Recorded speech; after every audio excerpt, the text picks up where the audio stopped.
Welcome back. Now it's time for our wellness segment right here on Wake Up Nigeria. And on the couch with us, we have Oluwajomiloju Ajagidigbi. She is an experienced dietitian specializing in women's health and integrative nutrition. Now, she's passionate about guiding women through hormonal health, fertility, lifestyle transformation, and so much more, while providing expert care in broader areas of wellness, disease prevention, and management. Now, she's known for her evidence-based approach and personalized strategies, and she's been empowering individuals to achieve long-lasting health and vitality. Today's conversation is an important one: eating healthy in today's Nigeria. Eating healthy in today's Nigeria. Can we actually afford this?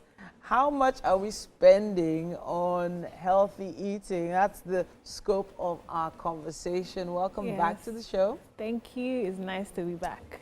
Eating healthy in today's economy. I want to hear this one. You want to talk now? I want to hear, because is there a special marketplace people are going to? Is there a discount, 80% discount grocery store some people are going to? Because I'm wondering how people are managing.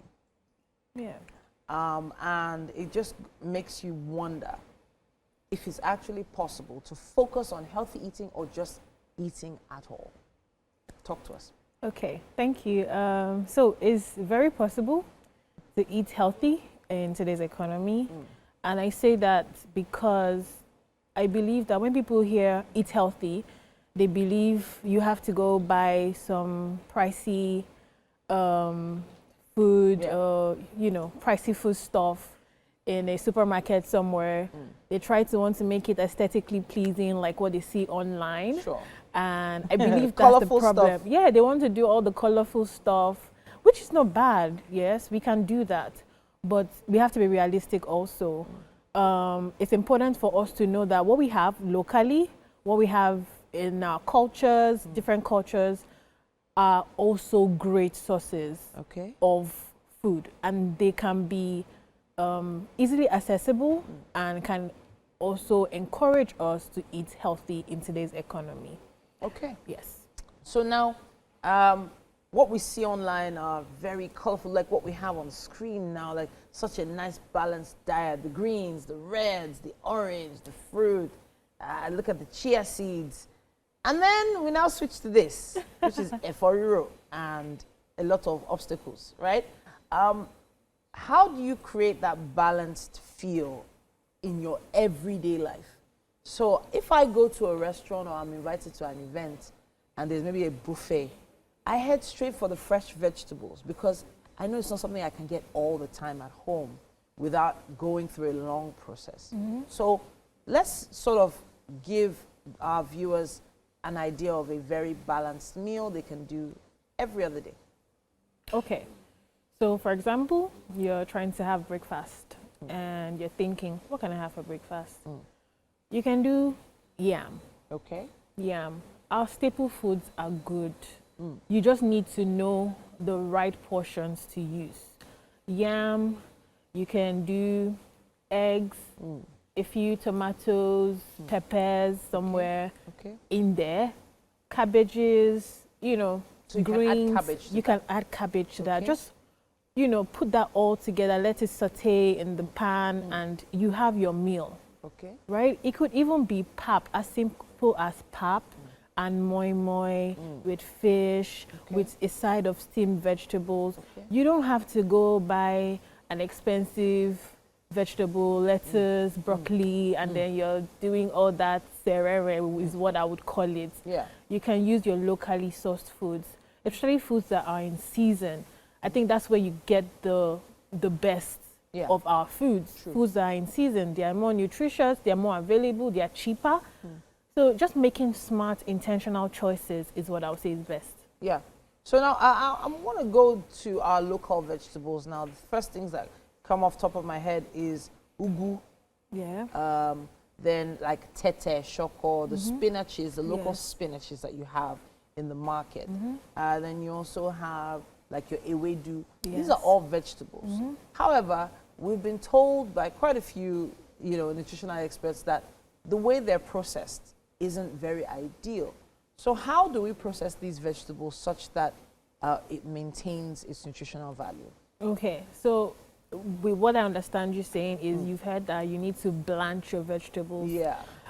It's good to blanch, but you're not blanching for too long so that you For don't those that don't lose. understand what blanching Okay, means. so basically it means putting your vegetables in water, that is warm or hot, so it can release all the impurities in the vegetable. But it's important to know that there are some vital, minerals and vitamins in those vegetables that you don't want to lose. So it's important to know that while blanching, you're not blanching for 15 minutes and soaking the vegetable in the water.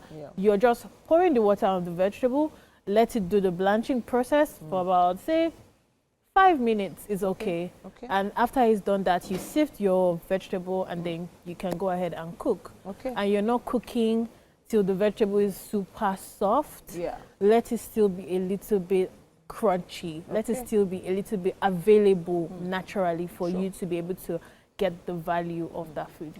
So economically speaking, we're talking about families that have probably like 3 kids, a standard family, 3 kids, 2 parents. That is 5 plates of food for every meal. And that's a lot. I know a lot of people have started doing 101. You know what I mean by 101? That's eat in the morning, skip lunch, and then have dinner. And then some people are not even doing breakfast anymore. They just have lunch, a large lunch, and then they skip dinner. That's 010 just to survive. I know that obviously we're expected to have 3 meals or probably even more. But for those that are doing this or going through this, what advice do you have for them? Okay.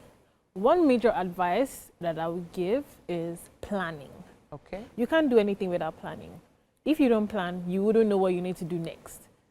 Say, meal planning now is what I would call it, because that's what we generally call it. And meal planning takes a lot of education, takes a lot of knowledge. Buying in bulk. For example, for people that have kids, I would advise buying in bulk. When you buy in bulk, you're able to cook enough for the week. I myself do that. I don't have kids, but I do that because it's sustainable. I can easily just go, what do I have in my fridge?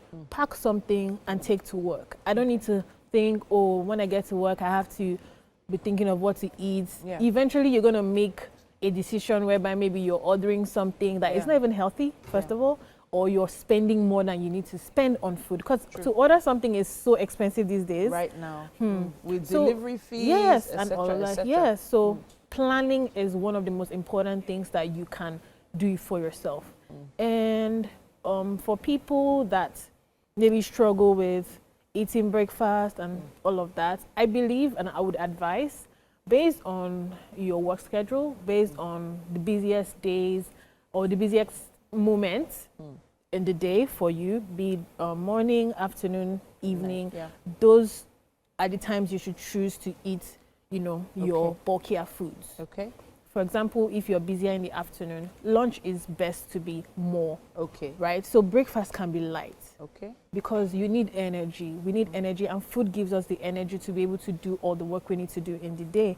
So that's why I would not advise to skip breakfast, because skipping breakfast can make you overeat. You're just in the afternoon, you're eating and binging on different things. But once you eat breakfast, you can just eat a little breakfast, just something light.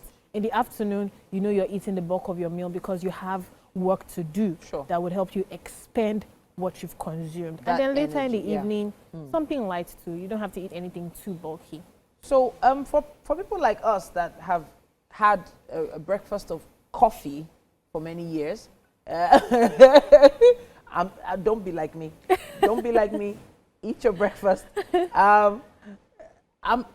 What exactly is it doing to our system? We've been told many times that, look, just doing coffee in the morning, it might feel like it's sustaining you, but it's not exactly doing that. But what exactly is happening to our system? So you see that rush that you feel when you take coffee, that rush of energy, you feel like it sustains you for a period of time when you have an early morning schedule. that rush is what we get addicted to. So in order for us to we have to make conscious and intentional decisions to say, okay, today I'm not taking coffee. Today I'm taking maybe something herbal. It could be hibiscus tea. Yeah. If you really like your teas in the morning, Yeah. hibiscus tea, you know, something with cinnamon in it, something with a slice of bread or 2 slices of bread, just something to fill your tummy, something to make you feel energetic. And I think it's a thing of the mind when we always feel like people complain that when I eat breakfast, I'm always sleepy. It's a thing of the mind. You need to remove yourself from that conditioning of once I eat, I feel sleepy. I actually think it's what they're eating, not the fact that they're eating, that makes them sleepy. Yes. So if you take something that's going to give you an energy boost, you shouldn't feel sleepy. You shouldn't feel you shouldn't feel sleepy. And like I said, it's a conditioning, right? A lot of people like to sleep. You know, you see that postprandial coma, that's what it's called, that you get. If you're able to condition yourself enough to know that I've had breakfast, I need to actually do my work. Yeah, you'd be able to do your work. Okay. So coffee and making intentional decisions is what I think is important. It's not, coffee is not bad. Okay. Right? It's not drinking terrible. It's not terrible. You can drink coffee, but how you consume, how much you consume, you should be conscious of that. And just have variety of stuff. All right. Have variety of stuff. So we have to come back to the economic sense of things now. And when I say economic sense of things, creating budgets for our meals is now becoming imperative. I saw someone place an order for food yesterday evening, and the order came to about 13,000 naira because of added delivery charges. And I was like, you can't, like, this is not sustainable. It's not. It's not. No matter how large you are an eater, sustaining like a 13,000, just one person eating, not 2 meals to, you know, to reserve for another time. And that's where the economy has sort of, you know, taken us to in that direction. But what can we do really? You've mentioned bulk buying, but there are some people with busy lifestyles. Yeah. For those that have to order online, what should they be ordering and what sort of budget should they be looking at? Okay. So what you should be ordering should be, say you're ordering something now, it should be something that you know that is not already compromised in the sense that there's not a lot of processing that it has gone through. Okay. Right?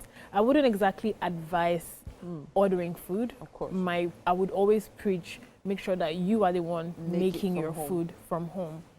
But if there is any need for that, make sure it's something that is more naturally available and the cooking process is not something that is, you know, extreme. Sure. Yes. Sure. So, for example, order your regular jollof rice and chicken. Okay. Right? A lot of people like to order junks. Yeah. Pizzas, burgers. Okay.